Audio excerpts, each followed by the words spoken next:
Je n'ai pas toujours été à ses côtés, mais lui a toujours été auprès de moi. Donc restez près de lui dans tout ce que vous faites. Si vous pensez vouloir faire ce que moi j'ai fait, alors faites ce que j'ai fait. Et restez près de Dieu.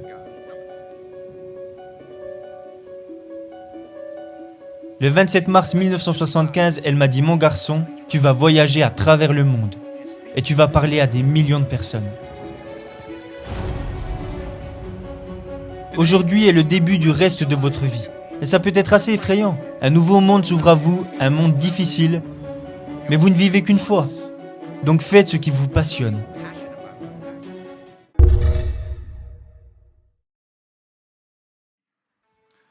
Laissez-moi profiter de ce moment pour féliciter chacun d'entre vous aujourd'hui.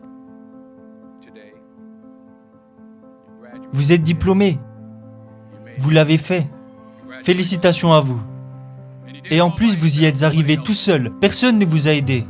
Non, ça c'est pas vrai. Vous savez, c'est ce que je pensais quand j'étais jeune. Et que je commençais à vraiment réussir en tant qu'acteur. Je rentrais chez moi et je disais à ma mère, « Maman, est-ce que tu penses que ça va vraiment arriver ? Je vais devenir si célèbre que je vais pouvoir aider tout le monde et je pourrais faire ceci et je pourrais faire cela. » Elle me répondait, « Mon garçon, arrête-toi là, arrête-toi là, arrête-toi là. » Elle me disait, « Si tu savais le nombre de personnes qui ont prié pour toi, le nombre de groupes de prière qu'elle a rassemblés, le nombre d'habits de prière qu'elle m'a donnés, le nombre de fois qu'elle m'a aspergé avec de l'eau bénite. » Et elle m'a dit, « Ah, tu as tout fait toi-même ? Alors je vais te dire ce que tu vas pouvoir faire par toi-même. Tu peux sortir prendre un linge et aller nettoyer les vitres. Ça, tu vas pouvoir le faire par toi-même. » Superstar. Je vous dis tout ça parce que je veux féliciter tous les parents et amis, et la famille, et les tantes et les oncles, et les grands-pères et les grands-mères, les enseignants, les amis et aussi les ennemis. Toutes les personnes qui vous ont aidé à devenir qui vous êtes aujourd'hui. Je vais vous raconter 2-3 petites histoires. Je vais essayer d'être bref. Je me souviens que lors de ma remise de diplôme, le gars qui parlait était une vraie pipelette. Bla bla bla bla bla. Alors, je vais essayer d'être bref. Numéro 1. Placez Dieu avant tout. Placez Dieu avant tout dans tout ce que vous faites. Toutes les choses que vous pensez voir en moi, tout ce que j'ai accompli, tout ce que vous croyez que j'ai quelques trucs, ouais. Tout ce que je possède est dû à la grâce de Dieu. Comprenez ceci. C'est un cadeau. Il y a 40 ans, le 27 mars 1975. Ça fait pile 40 ans depuis mars dernier. J'ai été expulsé de l'université avec une moyenne de 1,7. J'espère qu'aucun d'entre vous peut s'identifier à ça. J'avais 1,7 de moyenne générale. J'étais assis dans le salon de beauté de ma mère. Ah d'ailleurs, on appelle encore ça un salon de beauté ? Ah ok, dans un institut de beauté. J'étais assis dans l'institut de beauté de ma mère et je regardais dans le miroir. Et je regardais derrière moi et il y avait une dame sous le sèche-cheveux. Et à chaque fois que je regardais dans le miroir pour la regarder, elle me regardait. Elle me regardait droit dans les yeux. Je ne savais même pas qui c'était. J'étais assis tranquille et là, elle a dit « Donnez-moi un stylo, donnez-moi un stylo. J'ai une prophétie. » Le 27 mars 1975, elle m'a dit « Mon garçon, tu vas voyager à travers le monde et tu vas parler à des millions de personnes. » À ce moment-là, je venais de me faire expulser de l'université. Je ne savais pas quoi faire, je pensais rejoindre l'armée et cette femme me disait que j'allais voyager dans le monde entier et que j'allais parler à des millions de personnes. Mais j'ai voyagé à travers le monde et j'ai parlé à des millions de personnes.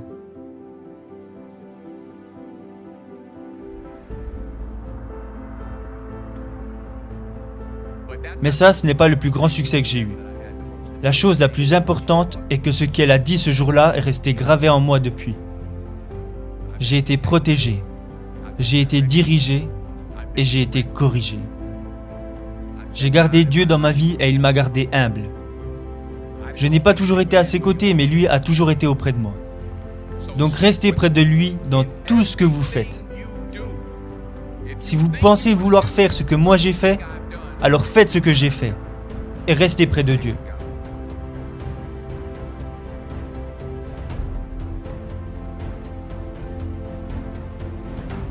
Numéro 2. Échouez grand. C'est exact. Échouez grand. Aujourd'hui est le début du reste de votre vie. Et ça peut être assez effrayant. Un nouveau monde s'ouvre à vous, un monde difficile. Mais vous ne vivez qu'une fois. Donc faites ce qui vous passionne. Prenez des risques. Professionnellement. N'ayez pas peur d'échouer. Il y a un vieux test de QI avec 9 points. Et le but est de relier tous les points sans lever le stylo. Et le seul moyen d'y arriver est de sortir du cadre. Alors n'ayez pas peur de sortir du cadre. N'ayez pas peur de penser hors du cadre. N'ayez pas peur d'échouer grand, ni de rêver grand. Mais souvenez-vous que les rêves sans objectif ne sont que des rêves. Et ils vous apporteront automatiquement de la déception. Alors ayez des rêves, mais ayez aussi des objectifs. Des objectifs de vie, des objectifs annuels, des objectifs mensuels, des objectifs quotidiens. J'essaye de me fixer des objectifs tous les jours. Parfois, c'est juste de réussir à ne pas insulter quelqu'un. Des choses simples. Mais ayez des objectifs. Et comprenez que pour atteindre ces objectifs, vous devrez être discipliné et régulier.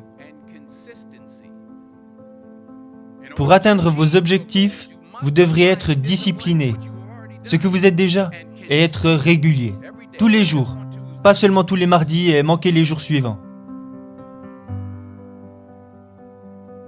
Vous devrez travailler là-dessus, tous les jours. Vous devrez planifier, tous les jours. Il y a un adage qui dit qu'on ne planifie pas pour échouer, nous échouons à planifier.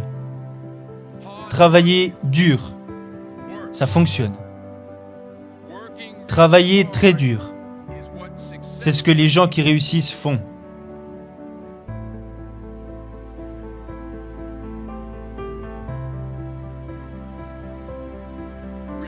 Souvenez-vous toujours que ce n'est pas parce que vous faites plus que vous obtiendrez plus. Souvenez-vous de ça. Ce n'est pas parce que vous travaillez plus que vous obtiendrez plus. Ne confondez pas le mouvement avec le progrès. Ma mère disait, tu peux courir sur place tout le temps et ne jamais arriver nulle part. Alors continuez de travailler, continuez de vous fixer des objectifs et continuez de progresser.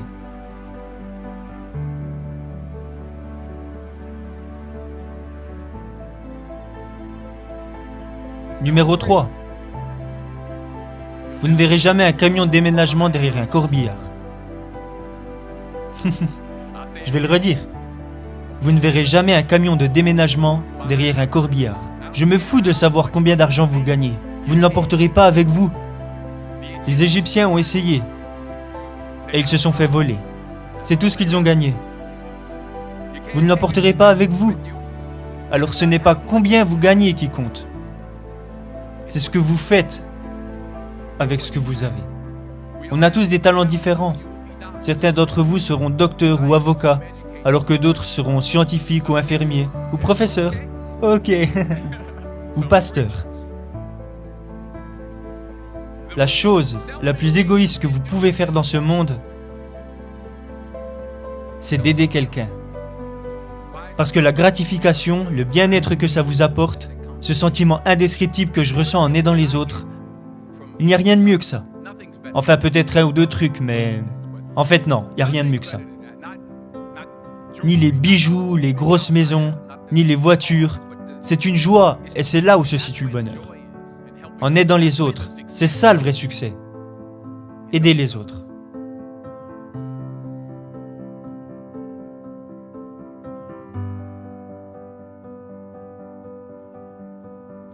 Au final, je prie pour que vous mettiez vos pantoufles sous votre lit ce soir, pour que lorsque vous vous réveillerez demain matin, vous soyez obligé de vous mettre à genoux pour les attraper. Et quand vous serez à genoux, dites merci. Merci pour la grâce. Merci pour la miséricorde. Merci pour la compréhension. Merci pour la sagesse. Merci pour les parents. Merci pour l'amour. Merci pour la gentillesse. Merci pour l'humilité. Merci pour la paix. Merci pour la prospérité. Dites merci pour tout ce que vous possédez déjà. C'est comme ça que je vis ma vie et c'est pour ça que je suis là devant vous aujourd'hui. Dites merci en avance pour ce que vous avez déjà.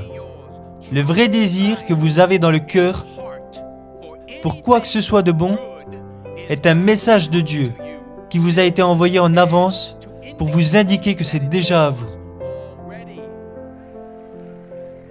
Je vais le redire.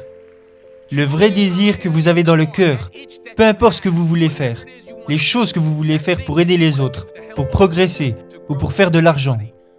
Ce désir, ce sentiment est la preuve de Dieu, qui vous a été envoyé en avance pour vous indiquer que vous l'avez déjà. Alors toutes les bonnes choses que vous voulez, vous pouvez les obtenir. Donc réclamez-les. Travaillez dur pour les obtenir. Et quand vous les aurez obtenus, retournez-vous et aidez quelqu'un d'autre à les obtenir. Chacun doit enseigner à l'autre. N'aspirez pas juste à gagner votre vie. Aspirez à faire une différence.